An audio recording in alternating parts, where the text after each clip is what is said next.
Man, you're going to want to stick around for this, eh? Today we're talking about Frank Seravalli, one of the most intriguing analysts and media insiders in the hockey world. A guy who has garnered a very specific reputation for himself for saying some of the things he says and spoiling the entire gosh darn Seattle Kraken expansion draft before it happened. Anyways, today we're diving into Seravalli because what he was talking about on Victory Plus, he was talking about the Anaheim Ducks and their prospect Roger McQueen, and how McQueen, playing for the Providence Friars in the NCAA, recently got eliminated. This would prove as a pretty big signing opportunity for the Anaheim Ducks to bring in a guy who was pretty good for Providence this previous season. We're not going to get into an entire Roger McQueen scouting report here. I do love this player because he ended up saying hi to Lightning McQueen at Disneyland shortly after being drafted in LA. But ultimately, it's one of the comments that Seravalli made in passing on this episode of Frankly Hockey, which got a lot of people intrigued. Jordan Decker quote tweeted the Victory Plus video clip saying, "I had to rewind this 3 times.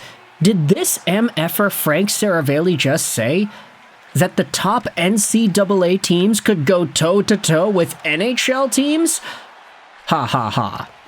And that's exactly what Seravalli says in the broadcast. He says here that some of these top teams in the NCAA, there are scouts that believe that those teams could go toe-to-toe with some National Hockey League teams. Now, whether or not that's actually accurate, that's another conversation, but oh my goodness, the fact that we can actually bring this up as a talking point is hilarious to me.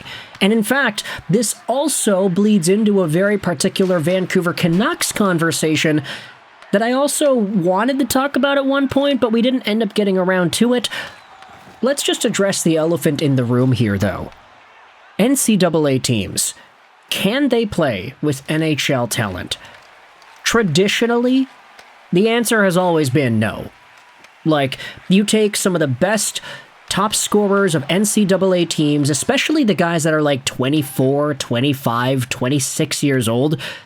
Yeah, not every college player is 18 to 22. You got some old guys over there. You take some of the best players there, and you plop them into an NHL tryout role. A lot of them are not able to carry over the level of success they had in the NCAA against National Hockey League level competition. That's fair. It makes a lot of sense. Now, sure, the younger ones, if they are really productive in the NCAA, sometimes these guys can make a really significant impact in the National Hockey League right away. But you wouldn't necessarily say that's because of the NCAA. You would say that really those players were on that path, destined for greatness. It was inevitable no matter where they would have played. Macklin Celebrini is not amazing because he went to BU. He just happened to have been a one-year freshman at BU who did all the things that he did, and he won the Hobey Baker as a freshman, which is very exclusive as an award accomplishment for him. But Macklin Celebrini is like the exception to the rule. You don't have 15 Macklin Celebrinis on a hockey team in any given NCAA year. In fact, you barely even have one. So this idea that the NCAA is filled with so much talent this year that you could have them play off against NHL teams and they could go toe-to-toe. The only real team where I could even consider this as a possibility is the Vancouver Canucks. The Canucks are so bad this season. They are the worst team by far, no questions asked. And even then, it's like a lot of these guys are pros. Filip Hronek is making $7 million a year. Elias Pettersson at one point was a 100-point scorer. Brock Besser scored 40 goals in a season once. You think that these guys are having a difficult time with NCAA competition? I will say, though, the NCAA, to give it some credit, it's a lot more difficult this year, and we have been making these commentaries throughout the course of the season acknowledging that fact. That yes, Gavin McKenna is playing with a Nittany Lions system that is in a more stacked division than the NCAA has ever seen before, because of all the new talent that's allowed to come into the league from the CHL. Even some guys from the AHL are able to downgrade and go to collegiate hockey and play. While it is true NCAA hockey is at its peak, It's never been this good before. I do still think that that level is so much further below even the average of the bottom 10 NHL teams, for example. Vancouver is the only team where I think it would honestly be realistic to say that the matchup would be close.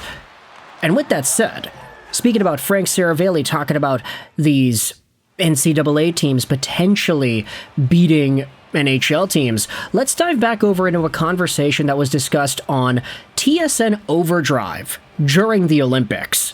Here's an article all the way back on February 15th by Izzy Chung in the Hockey News that essentially gives us the scoop as to what's being talked about here. On TSN Overdrive, Mike Modano was on the program, and he was claiming that Team Switzerland would beat the Canucks maybe 7 times in a 10-game series. I've always thought the Swiss play a real good team game, but that's the only thing that saves them and keeps these games going. But they don't really have anybody to break open any games. They always seem to play real tight and defensively, and they play good. And they just kind of wear you down and hope you make a mistake. I don't know if Vancouver has that type of patience in their game anymore. And the folks on TSN Overdrive, they did start to debate this amongst themselves. They were like, okay, wait a minute, really? Like, the Canucks are not going to be able to beat Team Switzerland? Is that really how we're going to go out there and assess this situation? It's true. Team Switzerland has some good players. Hischier, Meyer, Fiala, Piasuter, Roman Josi. But other than that, and like Jonas Siegenthaler, there isn't really much depth on Team Switzerland when comparing it to some of the other juggernauts on the international scene. Like, yes, of course, Vancouver is losing to Team Canada, they're losing to Team Sweden, Team Finland, Team Russia, if that existed. They're probably beating Team Italy, they're probably beating Team Great Britain, they're probably beating Team Japan, Team Korea. I don't know about Team Switzerland, though. I don't think it's as easy as a 7 out of 10 chance would imply, courtesy of Mike Modano. I did want to make a video about this back when it happened, but it was like, it was during the Olympic prime time, and we were talking all this talk about Pedersen and Miller and all the stuff that was going on with the Olympics. Ultimately, I want to say the Olympics was a pretty good time for the YouTube channel. We did get a lot of views, and there was a lot of excitement going around the country for what would have been an inevitable, heartbreaking Nathan MacKinnon miss. Oh yeah, we're still not going to let that down, eh? Nathan MacKinnon can be staring and angry at his plushie all day with that silver medal around his neck. He should probably take some lessons from Kaori Sakamoto on how to appreciate the greatness that is that little plushie, even if you have a silver medal. But with that said, can NCAA teams compete with NHL teams this year? Can Roger McQueen, playing for a Providence Friars team, be a part of a squad that could literally go toe-to-toe with some of the NHL's teams? I mean, Vancouver is like the exclusion here since they're so bad. But team is pluralized when Frank Seravalli talks about it, so we are not just talking about the Canucks. Is it possible? Is it not? Some of the comments on the Twitter thread are saying no, even AHL teams, it would be difficult for NCAA teams to play off against them. With all that said, you can let me know your thoughts in the comments whether or not this actually is a realistic idea. What about Team Switzerland? Could they have played off against Vancouver and won 7 out of 10 times? Who really knows? You can let me know your thoughts in the comment section below. I hope you enjoyed this British 9, and bye.